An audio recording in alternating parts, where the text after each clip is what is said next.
Le baptême d'eau et le baptême du Saint-Esprit. Être baptisé d'eau ne signifie pas nécessairement que l'on est également baptisé de l'Esprit. De nombreux chrétiens reçoivent le baptême d'eau sans avoir encore fait l'expérience du baptême de l'Esprit. 2 réalités distinctes. Le baptême d'eau est un signe extérieur de repentance et d'engagement public. Il marque une décision visible, un témoignage devant les hommes. Le baptême du Saint-Esprit, lui, est une immersion intérieure dans la présence de Dieu.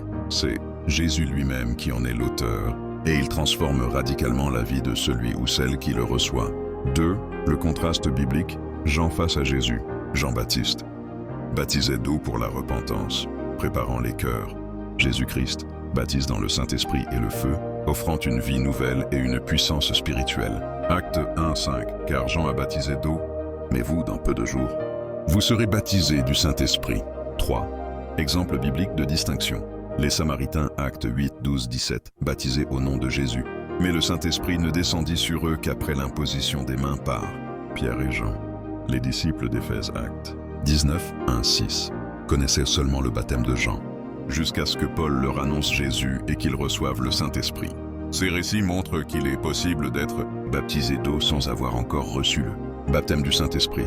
4. Le prix du baptême de l'Esprit.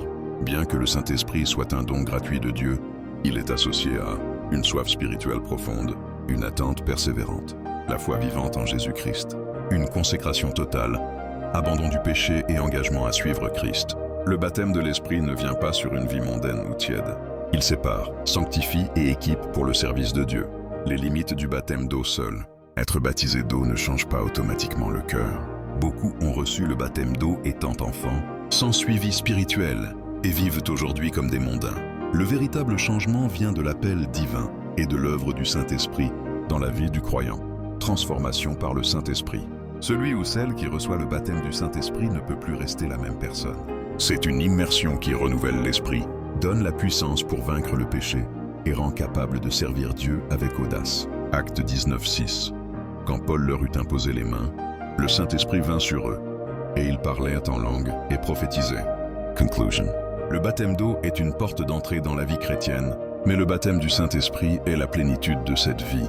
L'un est un signe extérieur, l'autre est une réalité intérieure qui transforme et consacre. Le croyant est donc appelé à rechercher non seulement le rite, mais la puissance vivante de l'Esprit, en payant le prix de la consécration et de la foi.